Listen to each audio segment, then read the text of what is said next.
Salam, Bapak Ibu yang dikasihi Tuhan, selamat pagi, selamat berjumpa melalui renungan firman Tuhan. Sebelum kita menjalani hidup aktivitas hari ini, mari dengarkan firman Tuhan dan mari berdoa. Bapa di sorga, kami akan membaca merenungkan firman-Mu mengawali kegiatan hidup kami hari ini. Berfirmanlah, kami telah sedia untuk menerima sabda-Mu. Ampuni dosa kami berdoa dalam nama Tuhan Yesus. Amin. Saudara-saudara, pagi ini saya siapkan firman Tuhan dari Amsal pasal 11 ayat 1 sampai ayatnya yang ke-6.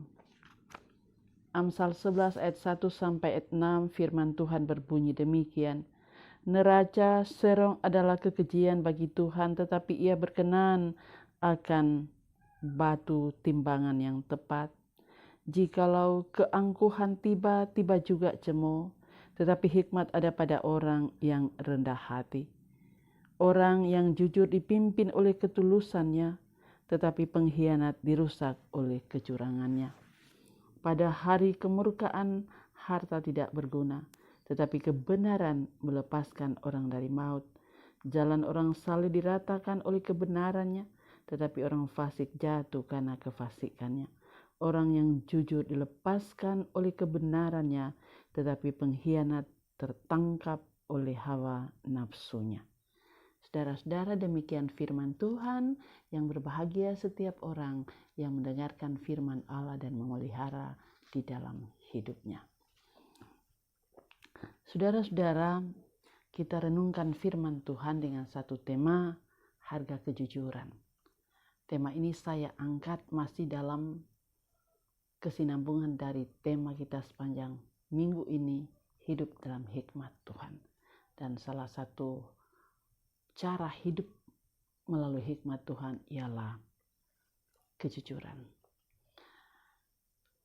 Amsal pasal 11 ini mau memperingatkan kepada kita bahwa yang pertama, Allah senang kepada orang yang jujur. Yang kedua, Dia memberkati siapa saja yang melakukan perbuatan benar. Nah, hal yang selanjutnya kita perlu pertanyakan dalam hidup ini ialah, apa faedah kejujuran itu dalam hidup kita? Atau sejauh mana pengaruh kejujuran itu dalam hidup kita? Saudara-saudara yang dikasihi Tuhan, 6 ayat dari Amsal 11 ini hendak menyampaikan kepada kita semua bahwa kejujuran itu tidak hanya berfaedah bagi orang yang melakukannya, tetapi cakupannya sangat luas. Faedahnya bagi orang yang melakukan kejujuran itu sangat luas, menyangkut semua lini kehidupan. Tidak hanya pada dirinya sendiri, tetapi juga pada lingkungan di mana dia berada. Bisa dalam lingkungan pekerjaannya, lingkungan kerja, lingkungan usaha, tempat tinggalnya, sosialisasinya dengan masyarakat, berjemaat, dan bergereja. Pada ayatnya yang ketiga, dikatakan bahwa tindakan yang jujur itu berasal dari hati yang tulus. Maka kesediaan untuk melakukan kejujuran itu berbuahkan kebaikan dan kebenaran. Karena itu dua hal yang bisa kita pilih dalam hidup ini. Yang pertama ialah kejujuran mendatangkan berkat, kefasikan merusak al-haq manusia. Mana yang kita pilih? Kejujuran atau kefasikan? Karena dua-duanya punya sebab dan punya akibat. Saudara-saudara, beberapa hal bisa kita pelajari dari firman Tuhan yang kita renungkan pada pagi hari ini. Yang pertama ialah bahwa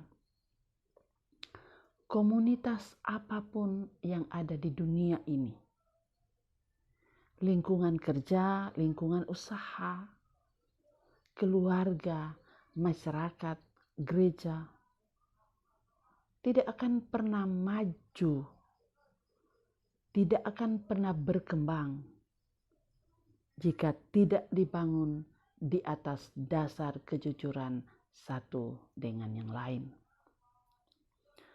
Keunggulan-keunggulan dan kepuasan-kepuasan suatu komunitas tidak hanya ditentukan oleh kekayaan alam yang dimilikinya atau pendapatan-pendapatan daerah yang dimilikinya,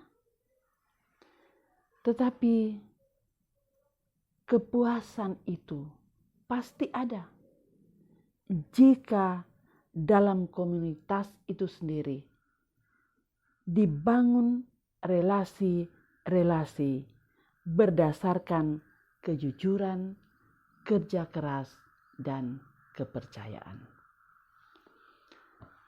Hal yang lain dari firman Tuhan ini yang bisa menjadi pembelajaran bahwa sebagai orang yang telah diselamatkan oleh Yesus Kristus dan yang sedang berada tinggal di bumi Indonesia yang sudah diberi karunia ulang tahun kemerdekaan 76 tahun. Maka jika anak-anak Tuhan rindu bangsa ini menjadi bangsa yang unggul, menjadi bangsa yang handal, menjadi bangsa yang dipertimbangkan di dunia ini dan diperhitungkan, marilah kita dalam memainkan peran-peran yang ada sesuai tugas dan tanggung jawab serta pekerjaan yang dianugerahkan oleh Tuhan, kita selalu bertekad mengerjakannya dengan mengedepankan kejujuran. Saudara-saudara, kejujuran menghasilkan keuntungan yang besar. Keuntungan besar yang dimaksud ialah perkenaan Tuhan bagi setiap orang yang melakukannya dan memiliki hati nurani yang bersih. Marilah kita hidup dalam hikmat Tuhan dengan menyatakan itu lewat tindakan kejujuran. Amin, firman Tuhan. Mari berdoa. Bapa di sorga, kami datang lagi menaikkan pujian dan syukur kepadamu, karena oleh kasih-Mu kami bangun pagi ini, dan kami boleh menikmati kasih-Mu. Bahkan kami telah membaca merenungkan firman-Mu mengawali aktivitas hari ini. Jadikan kami pendengar dan pelaku-pelaku firman Tuhan, supaya kami senantiasa dapat menjalani kehidupan yang dijalani dalam hikmat Tuhan dengan mempraktikkan itu melalui kejujuran. Bapa di sorga, buat kami mengerti firman-Mu, dan Roh Kudus-Mu menuntun kami, supaya sungguh-sungguh firman-Mu berakar, bertumbuh, dan berbuah dalam hidup kami. Berdoa untuk jemaat-Mu, untuk umat-Mu, berkati beraktivitas hari ini. Pimpin, sertai, dan pelihara. Yang bergumul, angkat beban-beban pergumulan. Yang sakit di rumah, yang sedang isoman, atau yang di rumah sakit. Pakai makanan, minuman, obat-obat untuk menjadi saluran berkat kesembuhan. Yang berduka Tuhan hiburkan. Yang bersukacita sempurnakan sukacita mereka. Bapa di sorga, berdoa untuk penata layanan majelis gereja dalam ibadah minggu besok. Tuhan berkati supaya semua berjalan dengan lancar. Tuhan, jamah dengan tangan-Mu yang penuh kuasa seluruh alat-alat yang digunakan untuk ibadah live streaming, sehingga semuanya tidak akan mendapat halangan. Firman-Mu diberitakan dengan leluasa dalam bentuk ibadah live streaming. Bapa di sorga, berdoa untuk bangsa negara kami, berdoa untuk PPU tempat kami tinggal, berkati dan pelihara. Berdoa untuk pemerintah kami dari pusat sampai ke daerah-daerah. Tuhan beri hikmat akal budi bersama-sama dengan TNI dan Polri, bersama-sama dengan para dokter, para medis dalam berbagai tindakan dan upaya untuk memutus rantai COVID-19. Banyak pergumulan berbangsa dan bernegara, hanya kepada Tuhan kami serahkan. Berkati gereja-Mu dalam bersaksi, bersekutu, dan melayani. Seluruh hidup kami hari ini kami serahkan dalam penyertaan-Mu. Ampuni dosa kami, ini doa kami. Kami datang berdoa bersyukur dalam nama Tuhan Yesus. Amin. Saudara-saudara, demikian renungan firman Tuhan pada pagi hari ini. Semangat dalam beraktivitas hari ini. Salam sehat, salam tangguh. Tuhan Yesus memberkati kita sekalian dan shalom.